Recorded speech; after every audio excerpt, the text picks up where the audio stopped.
예배당에 처음 발걸음을 하시는 분들이 좀 신기해하면서도 한편 낯설게 여기는 것 중에 하나가 소위 기독교적인 전문 용어들 때문에 그렇습니다. 난생 처음 예배당에 와서 예배라는 걸 참여하는데 할렐루야, 아멘 막 사람들이 그러는 거예요. 이게 무슨 말인가? 분명 우리 한국 말은 아닌 것 같아요. 단어가 좀 생소해. 근데 다른 사람들은 다 아는 것 같은데 나만 모르는 것 같아요. 그러니까 어디다 물어볼 수도 없어요. 그래서 그냥 그렇게 이제 지내는 것인데, 근데 이제 그렇게 몇 번 참여하다 보면 좀 느낌 같은 느낌이, 뜻은 모르겠는데 좀 느낌이 와가지고 그냥 계속 그렇게 참여하고 또 사용을 하곤 합니다. 그래서 여러분 잠깐 그 뜻을 정확하게 좀 말씀을 드린다면, 할렐루야, 자 어떤 뜻이죠? 여호와 하나님을 찬양하라 뜻이, 여호와를 찬양하라. 자, 아멘 어떤 뜻이? 지난주에 우리 교회 막내인 테리가 정말 큰 소리로 아멘 해가지고 제가 깜짝 놀랐는데, 아멘 어떤 뜻이죠? 진실로, 참으로 그렇습니다, 또는 그렇게 되기를 원합니다 라고 하는 뜻이 아멘이라고 하는 뜻이에요. 그래서 우리가 기도할 때 아멘 하면서 우리가 함께 기도에 참여하는 것은 그런 의미를 가지고 있다라고 하는 것을 우리가 알 필요가 있겠습니다. 그리고 이제 찬양할 때 가끔 나오는 생소한 단어로는 호산나 이런 단어가 있어요. 호산나. 오늘 우리가 함께 부른 찬송가에도 호산나 이렇게 나왔는데, 그래도 이제 느낌적인 느낌은 있어서 따라 부르긴 했는데, 근데 정확한 뜻은 잘 모르는 경우들이 더러 있습니다. 자, 혹시 어떤 뜻인지 아세요? 호산나. 그죠? 막 느낌적인 느낌은 있는데 잘 모르겠어요. 자, 시편 118편 22절 이하에 나오는 그런 단어인데요. 이제 구원하소서 이런 뜻이에요. 이제 구원하소서. 자, 시편 118편 22절 봅시다. 건축자의 버린 돌이 집 모퉁이의 머릿돌이 되었나니. 23절.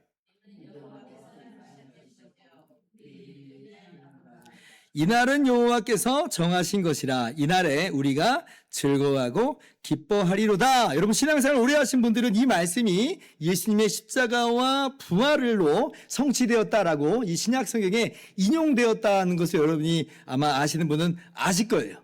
자, 그리고 25절 여호와여 구하옵나니 이제 구원하소서. 여호와여 우리가 구하옵나니 이제 형통하게 하소서. 26절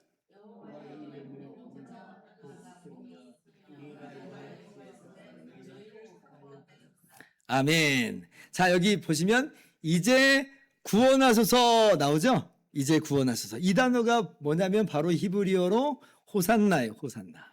자, 구원하소서, 호시야, 이제 나예요. 그래서 합치면 호시야 나, 구원하소서 이제, 이런 뜻이에요. 그래서 호산나가 어떤 뜻이라고요? 이제 구원하소서, 이런 뜻이에요. 오늘 예수님께서 예루살렘으로 입성하실 때에 무리들이 바로 이렇게 호산나라고 예수님을 맞이한 것입니다. 뭐냐면 시편 118편 25절 26절을 인용하면서 예수님을 그렇게 맞이하고 환영했던 것이에요. 자, 오늘 본문 9절 말씀이죠. 같이 한번 읽어봅시다. 시작. 소리 높여 이르되 호산나 다윗의 자손이여 찬송하리로다. 주의 이름으로 오시는 이여 가장 높은 곳에서 호산나 하더라. 자, 호산나 그러죠? 이제 구원하소서 다윗의 자손이여 하면서 예수님을 맞이하는 것이에요. 그래서 이제 우리가 이제 호산나의 뜻을 정확하게 알게 되었는데요. 자, 그러면 오늘 본문은 어떤 사건인 것이며 또 어떤 의미가 있고, 그렇다면 우리가 어떠한 자세로 호산나 찬양하며 예수님을 맞이해야 할 것인지를 오늘 말씀 살펴보면서 적용하도록 합시다. 먼저 오늘 말씀의 시간적 배경은요, 예수님께서 십자가에 못 박혀 죽으시기 5일 전에 있었던 일입니다. 그러니까 5일 뒤에 예수님께서 십자가에 못 박혀 죽으시는 일이 있게 되는 것이에요.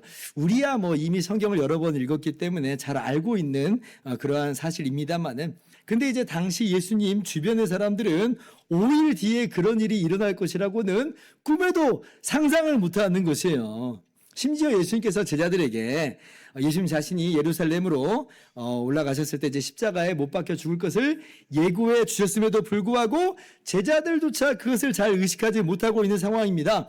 제자들도 그런 정도면 뭐 다른 사람들은 두말하면 잔소리인 것이에요. 자, 그런데 누구는 분명히 알아요.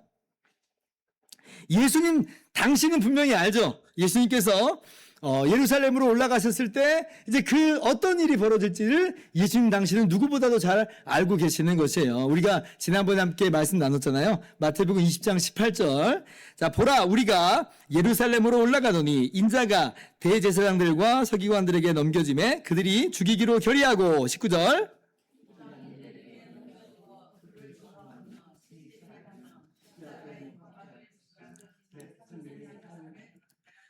예수님께서 지금 예루살렘으로 올라가시는데 그 예루살렘에서 죽임당할 것을 친히 아세요. 그런데도 불구하고 예루살렘으로 올라가신다는 것이에요. 그리고 지금은 바로 그 예루살렘에 들어가기 직전의 상황인 것입니다.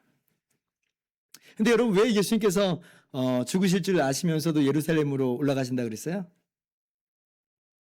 그렇죠. 그 죽음이라고 하는 것이 우리를 대신해 죽으시는 죽으심이다. 그렇게 해서 우리의 죄값을, 우리의 몸값을 치러주심으로 우리를 죄와 사망에서 해방시키시고자, 구원하시고자 예수님은 죽음을 마다하지 않고 올라가시는 거다 말씀을 드렸어요. 마태복음 20장 28절. 인자가 온 것은 섬김을 받으려 함이 아니라 도리어 섬기려 하고 자기 목숨을 많은 사람의 대속물로 주려 함이니라.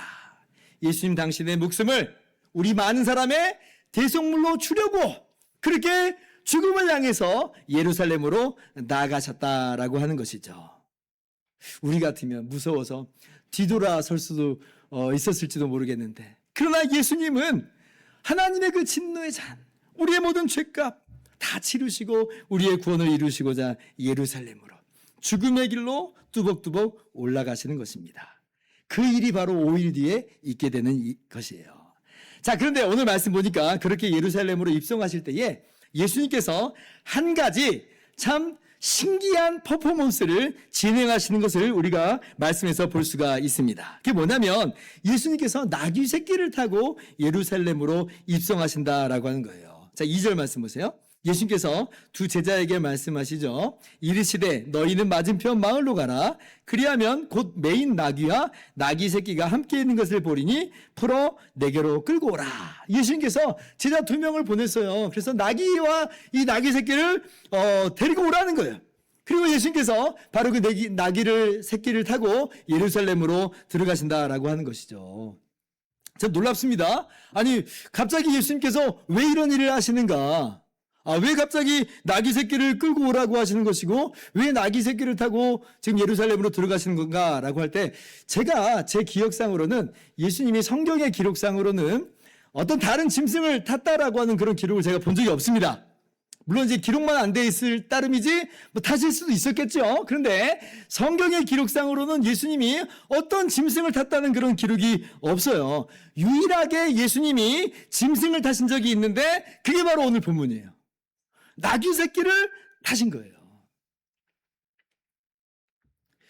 아니 뭐 짐승 뭐 얼마든지 탈 수 있죠. 당시에 이 짐승이라고 하는 게 오늘날 뭐 자동차 같은 주요한 운송수단이었으니까요. 그런데 예수님께서 왜 이 마당에 지금 나귀를 타시는 것이고, 그것도 왜 하필 나귀 새끼를 타셨는가? 아니 뭐 말 타고 가시면 안 돼요? 똑같이 타고 들어갈 거면 나귀보다는 이양 말이죠. 물론 나귀도 사람이 타는 그런 짐승입니다만은 그래도 한 번 타는 거면 나귀보다는 말이 폼나죠. 말 타고 들어가는 게 훨씬 더 좀 있어 보이잖아요. 의전용으로도 나귀보다는 말이 더 어울릴 것 같아 보여요. 그런데 왜 하필 나귀인가? 그리고 그것도 그냥 나귀가 아니고 왜 또 나귀 새끼인가? 지금 나귀를 2마리를 끌고 오라고 했는데, 근데 그 중에서도 어떤 걸 타세요? 어미가 아니라 새끼를 타세요. 물론 이제 나귀 새끼라고 해도 이제 사람이 막 탈 수 있는 그 정도의 크기였겠죠. 막 너무 조그만데 그걸 타고 가시는 그런 일은 아니었을 것입니다. 근데 지금 아무도 지금 안 타본 나귀인 것이니까 막 탈만한 그런 수준까지는 도달했지만 여전히 어린 나귀인 것이에요. 그리고 예수님께서는 바로 그렇게 한 번도 사람이 타지 않는 나귀 새끼를 타고 예루살렘으로 들어가세요. 그래서 어떻게 보면 이 장면이라고 하는 것은 굉장히 좀 어색해 보일 수 있는 그런 장면입니다. 그런데 예수님께서는 일부러 그런 장면을 연출하시면서 예루살렘으로 입성하시는 거예요. 왜 그랬을까? 할 때 오늘 말씀이 그 이유를 알려주시죠. 4절 이하 봅시다. 이는 선지자를 통하여 하신 말씀을 이루려 하심이라. 일러스되 5절.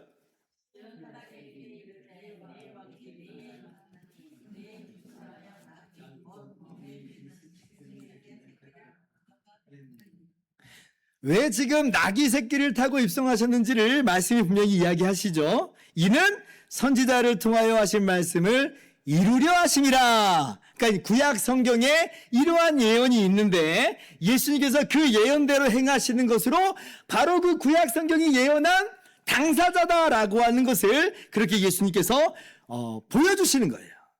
뭐 피곤해서 타는 거 아니고 그냥 뭐 타보고 싶어서 하신 게 아니고요. 예수님은 의도적으로 구약의 예언을 성취하시려고 타셨다는 것이에요. 오늘 이 본문 5절 말씀은 어디 말씀을 인용한 거냐면 스가랴 9장 9절 말씀을 인용한 겁니다.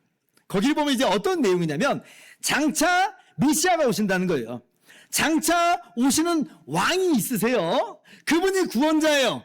근데 그분이 지금 뭘 타고 들어오시는 거냐면 그분이 나귀 새끼를 타고 오신다. 이렇게 예언이 돼 있어요. 자, 그러면 오늘 예수님께서 굳이 나귀, 그것도 이 나귀 새끼를 선택하여 타셨다라고 하는 것은 뭘 의미하는 거예요? 예수님께서 내가 바로 그 스가랴 9장 9절에서 약속된 그 구원자, 메시아 왕이다! 라고 하는 것을 선언하시는 것이고, 그리고 사람들에게 그것을 지금 선포하시는 거예요. 알게 하시는 거죠. 아니, 목사님, 그러면 나귀 새끼를 타면 다 메시아입니까? 아니, 그런 거 아닌 거 여러분 잘 아실 거예요. 나귀 새끼를 타고 오셨다라고 하는 것은 분명히 이 메시아의 증표이긴 하지만, 그러나 아니 뭐 나귀 새끼를 탔다는 것만으로 메시아이심이 완전히 다 증명되는 것만은 아닙니다. 근데 예수님은 나귀 새끼를 타신 것으로 증명하신 것 더불어서 이미 이전에 예수님께서 수많은 기적으로 예수님 당신이 약속된 메시아인 것을 분명히 보여주셨어요. 거기에 더하여서 나귀 새끼를 타고 오시는 것으로 그렇게 메시아이심을 분명히 말씀하여 주신 거다라고 하는 거예요. 여러분 마태복음 11장의 한 사건을 여러분 기억하실 겁니다. 거기 보면 이제 세례 요한이 감옥에서 자기 제자들을 예수님께 보내잖아요. 그러면서 묻습니다. 11장 3절 보면 오실 그이가 당신이오니까, 그러니까 예수님이 구약 성경에서 약속된 바로 그 메시아이십니까? 라고 묻는 거예요. 그때 예수님께서 뭐라고 대답하세요? 마태복음 11장 5절. 맹인이 보며 못 걷는 사람이 걸으며 나병 환자가 깨끗함을 받으며 못 듣는 자가 들으며 죽은 자가 살아나며 가난한 자에게 복음이 전파된다 하라. 예수님이 이 놀라운 기적들을 친히 행하시면서 지금 세례 요한의 제자들이 그 장면을 보고 있는 거예요. 그러면서 세례 요한에게 가서 바로 이 일들이 이루어지고 있음을 말하라는 거예요. 무슨 의미예요? 예수님께서 행하시는 이 기적들을 볼 때에 예수님은 바로 구약 성경에서 약속하신 바 그 메시아 구원자가 맞다라고 하는 것이죠. 그래서 예수님은 이미 예수님이 행하시는 그 놀라운 기적들로 그 일들로서 예수님이 행하신 것을 증명해 오신 것이고, 그리고 오늘 나귀 새끼를 타고 다시 한번 도장 찍듯이 선포하고 알게 하시는 것입니다. 그러니까 여러분 나귀 새끼를 탔다는 이 하나만으로 혹하면 안 돼요. 왜 제가 이렇게 구구절절 설명을 했냐면 오늘날 이단 사이비 막 이런 사람들 있잖아요. 신천지 교주 이만희 같은 사람들이 이런 사소한 걸 가지고 자기가 마치 메시아인 것처럼 흉내내는 그런 일들이 있거든요. 요한계시록 보면 장차 예수님 다시 오실 때는 이제 백마를 타신다라고 하는 그런 이제 말씀이 있어요. 그러면 이제 이만희가 사이비 교주 이만희가 뭘 타고 있겠어요? 사진 한번 보세요. 갖고 와봤어요. 백마를 타는 거예요. 그래서 이 백마 탄 자신을 봐라. 자기가 재림 예수다 라고 그렇게 이제 흉내를 내고 있는 거죠. 코미디가, 이런 세상에 코미디가 없습니다. 아니 예수님께서 영광의 몸을 가진 부활로서 부활하셨고 또 그 영광의 몸 그대로 지금 승천하셨는데 하나님 보좌 우편에 계신데, 아니 이만희 같은 또 다른 몸을 구할 일은 무슨 이유가 있겠어요? 예수님 그런 몸이 필요 없어요. 그리고 이만희 씨가 지금 죽었다가 다시 영광의 몸으로 부활할 것도 아니잖아요. 그렇게 부활하지 못하는 이상은 이만희 씨는 메시아가 아닌 거예요. 절대 메시아임이 증명된 게 아니에요. 제 아무리 백마를 탔다고 해도 아닌 것은 아닌 것이다. 근데 이제 이런 거에 미혹되는 사람들이 보면 있다는 것이 너무나 이제 심기할 따름입니다. 자, 그런데 예수님께서는 오늘 이제 나귀 새끼를 타시는 것뿐 아니라 이미 여러 가지 기적으로도 메시아이심을 증명하신 것이고, 또 영광의 몸으로 부활하시는 것으로 진히 하나님의 아들임을 나타내 보여주셨고, 그런 맥락 속에서 오늘 나귀 새끼를 타시는 것으로도 예수님이 진정한 메시아 왕 구원자이심을 우리에게 알게 하신 것입니다. 여러분, 오늘 말씀의 뜻을 분명히 아시기 바랍니다. 자, 그러면서도 이 나귀 새끼를 타셨다는 그 자체가 주는 메시지가 있어요. 왜 하필 나귀 새끼냐? 왜 스가랴서에서는 또 나귀 새끼를 메시아가 타는 것으로 그렇게 굳이 말씀하시는 것이냐? 이게 무슨 단순히 꽃을 든 사람은 왕자님입니다 하니까 그냥 그 꽃을 들고 있는 그런 수준이 아닌 거예요. 나귀 새끼를 탔다는 그것도 의미가 있어요. 왜 나귀 새끼인가? 라고 할 때 오늘 말씀 보니까 스가랴 말씀을 인용하면서 뭐라고 말해요? 그분이 겸손하여 나귀 새끼를 탔다 그러죠. 나귀 새끼를 탔다는 것은 바로 예수님의 겸손함을, 예수님의 겸손한 구원 사역을 나타내 보여주시는 그러한 모습이다라고 하는 거예요. 그러니까 나귀 새끼를 타시는 것으로 메시아임을 그렇게 드러내시는 것이면서, 또한 메시아로서의 예수님의 사역이 뭐냐, 그 성격이 뭐냐라고 할 때 그것은 바로 나귀 새끼와도 같은 그러한 모습이다라고 하는 것을 퍼포먼스처럼 오늘 우리에게 알게 하시는 거예요. 그래서 여러분, 예수님의 구원 사역은 뭐냐?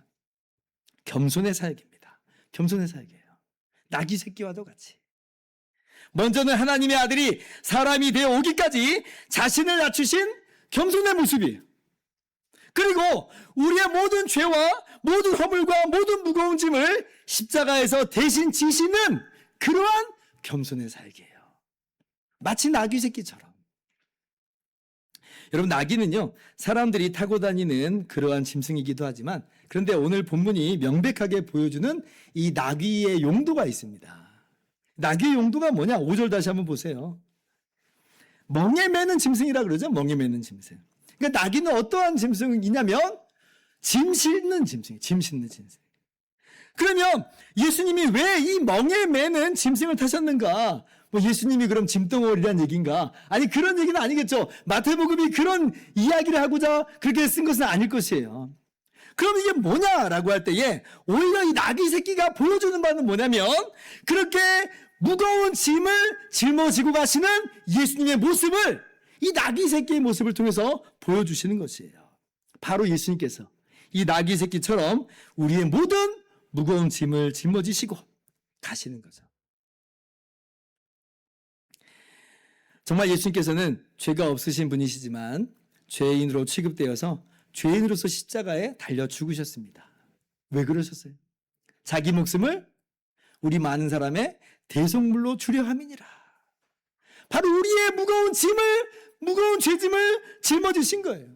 마태복음 11장 28절, 수고하고 무거운 짐진 자들아 다 내게로 오라. 내가 너희를 쉬게 하리라. 어떻게 쉬게 하신다는 거예요? 우리의 모든 무거운 죄짐을 예수님이 대신 짊어지시는 것으로, 그렇게 해서 십자가에 대신 죽으시는 것으로, 그렇게 해서 우리에게는 참된 쉼과 안식을 주시는 거죠. 오늘 나귀 새끼를 타고 가는 이 사건 속에서는 이렇게 말씀하시는 겁니다. 내가 멍에 매는 짐승이 되어서 너의 모든 무거운 짐을 대신 지겠다. 그리고 너희에게는 참된 쉼을, 자유를, 안식을 가져다 주겠다 라고 선언하시는 거예요. 그리고 정말 예수님께서는 우리의 모든 죄짐을 다 짊어지고 십자가에 대신 죽으신 겁니다. 다 이루었다. 우리의 모든 죄값, 우리의 모든 몸값을 다 치루었다 말씀하시면서 예수님 안에서 참된 자유와 참된 안식과 자유, 해방을 우리에게 허락하여 주신 것이죠. 우리가 그 은혜로 거저 노임을 받고 구원을 받음을 믿으시기를 바랍니다. 그리고 정말 그 풍성하신 은혜를 오늘도 충만하게 누리시기를 주님의 이름으로 축원합니다. 자, 그러면 이제 우리가 예수님을 어떤 분으로 알고 또 예수님을 어떤 자세로 맞이해야 마땅한지를 오늘 말씀을 통해서 함께 나누도록 하겠습니다. 자, 당신이 이제 6월절을 5일 앞두고 있는 시점이었기 때문에 정말 많은 사람들이 예루살렘으로 순례의 길을 가고 있었습니다. AD 1세기의 유대 역사가인 요세푸스는 6월절에 이 사람들이 모인 사람들이 한 300만 명 정도가 모였다 그래요. 그 당시 유대인들이 전 세계에 퍼져 있었는데 그 사람들이 이렇게 예루살렘으로 6월절을 맞이해서 찾아온 것이에요. 그러니까 어마어마한 숫자가 몰려드는 거죠. 물론 이제 정말 300만 명이 모였는지는 뭐 알 수가 없지만 다소 과장된 수치라고 할지라도 그러나 어마어마한 그러한 인파가 몰려드는 것은 사실이에요. 그런데 이제 이 사람들이 이런 경로 저런 경로로 누구의 소식을 들었냐면 예수님에 대한 이 소문을 듣습니다. 예수님께서 행하시는 그 놀라운 기적에 대한 이야기를 듣는 것이죠. 무엇보다도 이제 요한복음 12장을 보면 거기 보면 이제 예수님께서 죽은 지 나흘이나 된 나사로를 다시 살리시는 그런 기적을 행하세요. 그리고 이제 예수님께서 이렇게 예루살렘으로 들어갈 때에 그 기적을 경험했던 사람들이 그 이야기를 합니다. 저 예수님이라고 하는 분이 죽은 지 나흘이나 됐던 나사로를 다시 살리셔서 이런 이야기를 그 모인 군중들에게 이야기를 하는 것이에요. 그러니까 지금 그렇게 어마어마하게 모인 인파가 이러한 예수님의 소식을 들으면서 어떻을까요? 그 안에는 기대가 새록새록 올라오는 거예요. 뭐라고? 예수님이 이런 일을 행하셨다고? 뭐라고? 심지어 죽은 지 나흘이나 됐던 나사로까지 살리셨다고? 그러면 예수님이야말로 정말 성경에서 약속된 바로 그 메시아 구원자가 맞겠구나 라고 하는 그러한 이 기대와 이러한 소망이 그 안에서 새록새록 올라왔을 것이에요. 그래서 그 무리들이 지금 예수님을 환영하는 인파로서 예수님을 맞이하게 된 것이에요. 호산나 다윗의 자손이여 소리 지를 만하죠. 왜냐하면 주님께서 행하신 일들을 들었잖아요. 이제 우리를 구원하소서라고 그렇게 예수님을 환영하고 맞이할 만합니다. 호산나 어떤 뜻이라고 그랬어요? 이제 구원하소서. 그리고 온 성이 예수님이 들어오시는 것으로 소동을 합니다. 충분히 이해가 되죠. 10절 이하를 봅시다. 예수님께서 예루살렘에 들어가시니 온 성이 소동하여 이르되 이는 누구냐 하거늘 11절 같이요.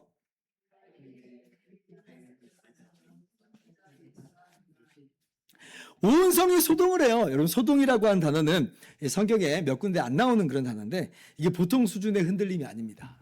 언제 쓰이냐면 예수님께서 십자가에서 죽으셨을 때에 땅이 진동했다라고 할 때 바로 그 진동이라고 하는 단어예요. 그리고 이제 예수님 부활하실 때에 예수님의 무덤을 지키던 이 병사들이 천사들을 보고 무서워 떨었다 그러거든요. 바로 그 떨었다라고 한 단어가 이 소동이에요. 그러니까 이 소동이라고 한 단어는 천지개벽 수준의 이 흔들림과 소동으로서 지금 예수님을 떠들썩하게 맞이하고 있는 장면입니다. 왜 그런가? 라고 할 때 예수님께서 행하신 그 놀라운 일들을 들어서 그러면서 이분이야말로 우리를 구원할 분이다라고 하는 기대감에 차서 그렇게 예수님을 열렬히 환영했다라고 하는 것이에요. 정말 어마어마한 수동이 지금 예루살렘에 벌어진 것입니다. 그러면서 이제 서로 물어요. 이는 누구냐? 이렇게 묻죠. 이는 누구냐? 지금 예루살렘으로 들어오는 이분은 누구냐? 여러분 이 질문에 우리가 대답을 할 수 있어야 돼요. 우리는 어떻게 이 예루살렘으로 들어오는 예수님을 고백할 것이며 어떠한 자세와 모습으로 우리가 맞이해야 될 것인가? 라고 한 것을 오늘 이 마태복음이 우리들에게 도전하고 있어요. 여러분 이 예수님께서 예루살렘으로 들어오시는 이 사건은 사복음서 모두에 다 기록이 되어 있습니다.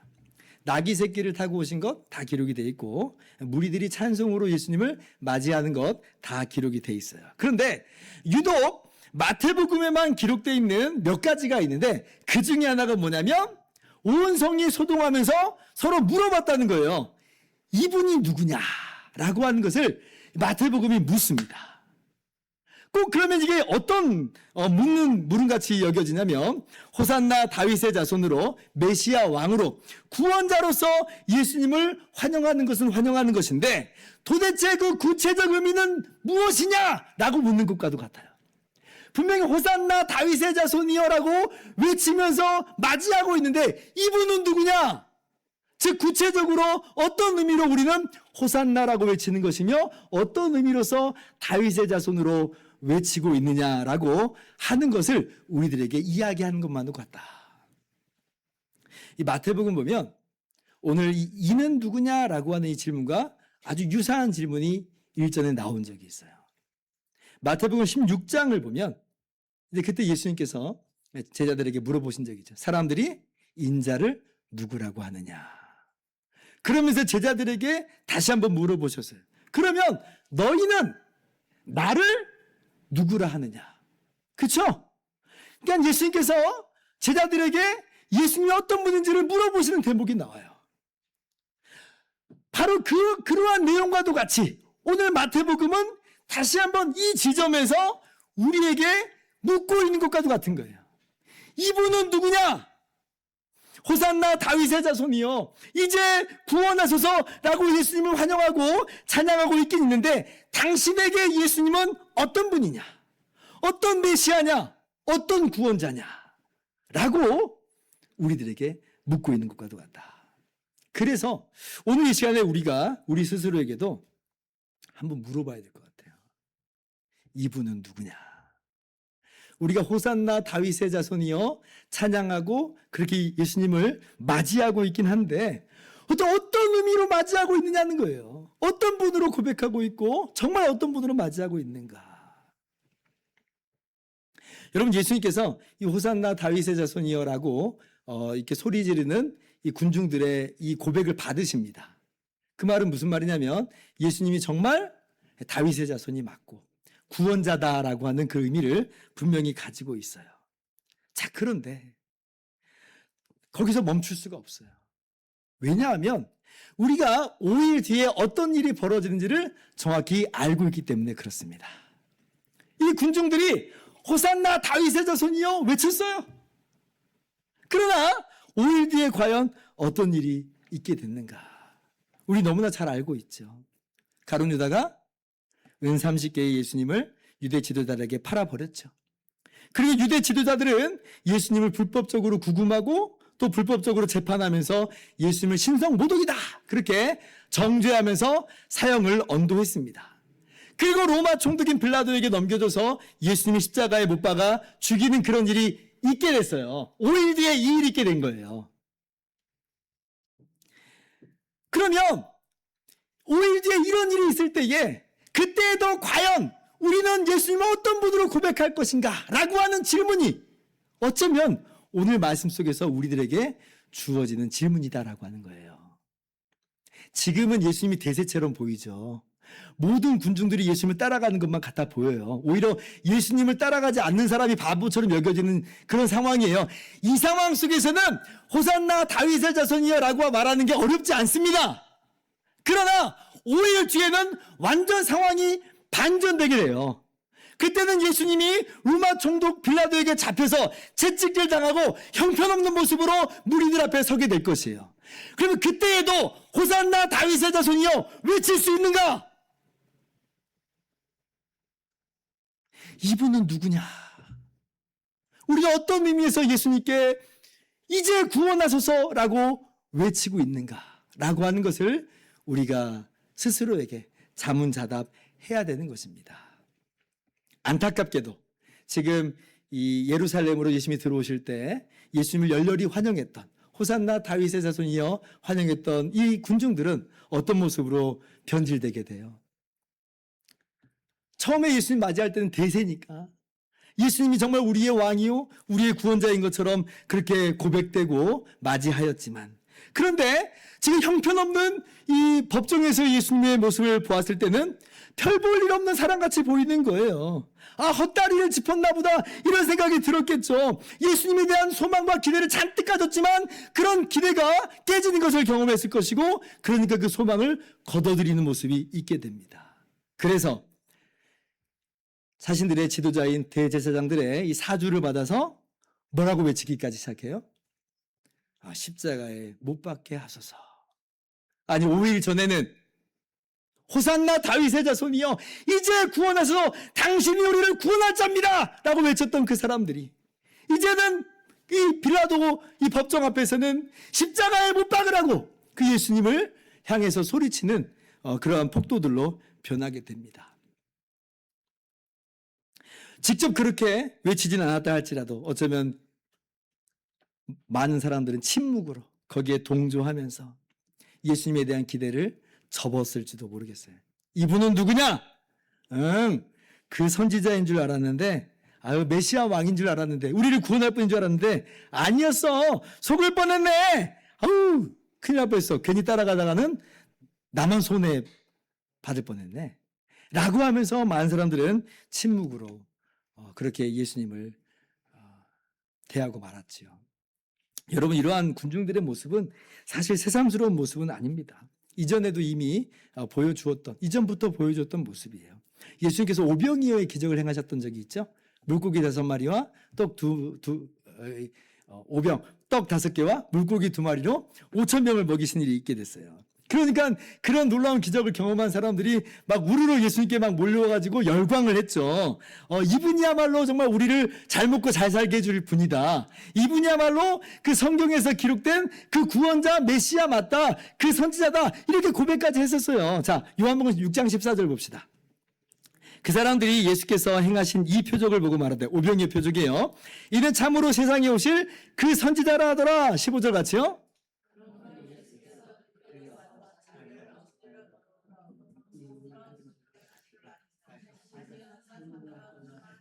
자, 오병이어 기적을 경험했던 사람들이 예수님을 누구라고 말해요? 그 선지자다 이렇게 말하죠. 이 단어가 오늘 마태복음 21장 11절에 바로 그 선지자, 똑같은 단어예요.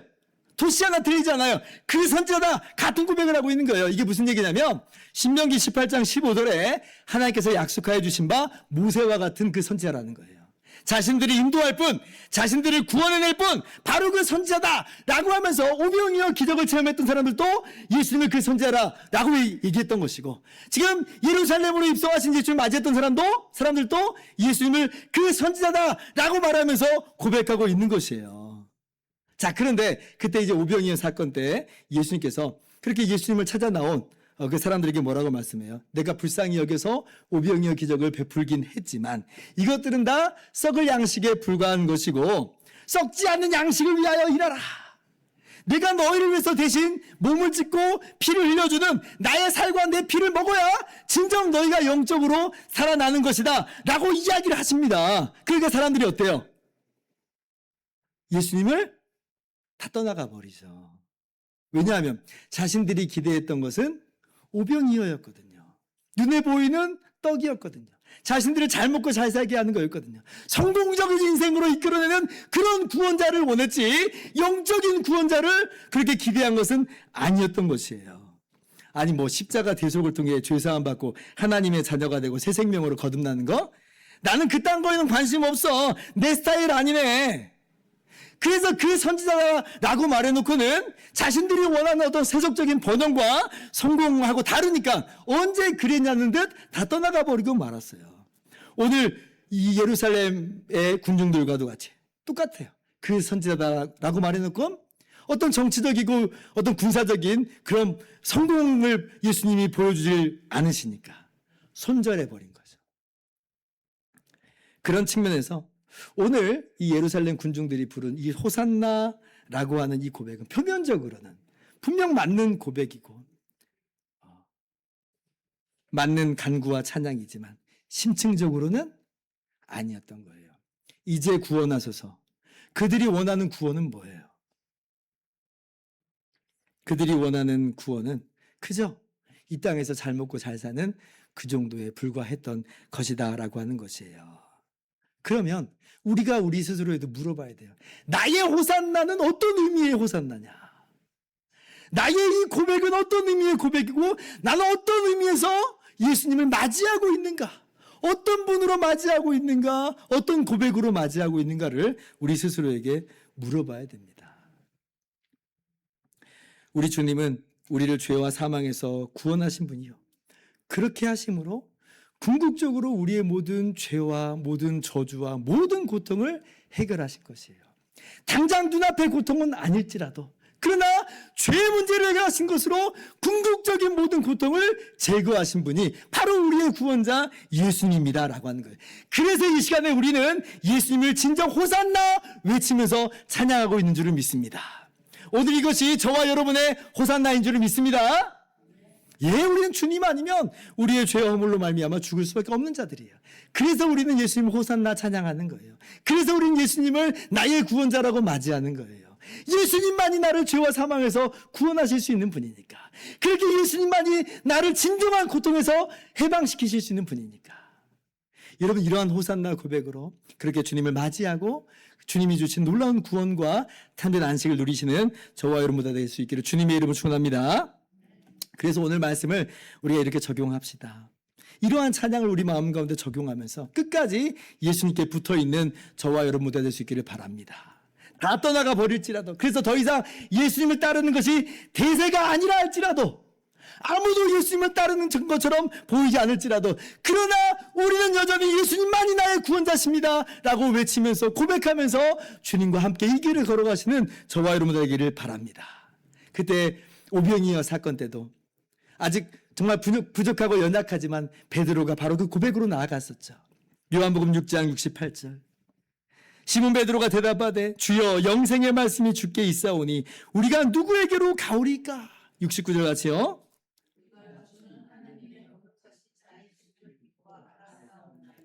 아멘. 다 떠나가는 그 상황 속에서도 우리는 주님을 떠날 수 없습니다. 왜냐하면 주님만이 나를 정말 죄와 사망에서 구원하실, 진정한 고통에서 해방시키실 유일한 구원자이기 때문에 그렇습니다. 이제 구원하소서. 호산나. 진정한 호산나의 찬양과 호산나의 고백으로 주님을 맞이하고 주님이 주시는 참된 구원을 누리시는 저와 여러분 다 될 수 있기를 주님의 이름으로 축원합니다. 기도하겠습니다.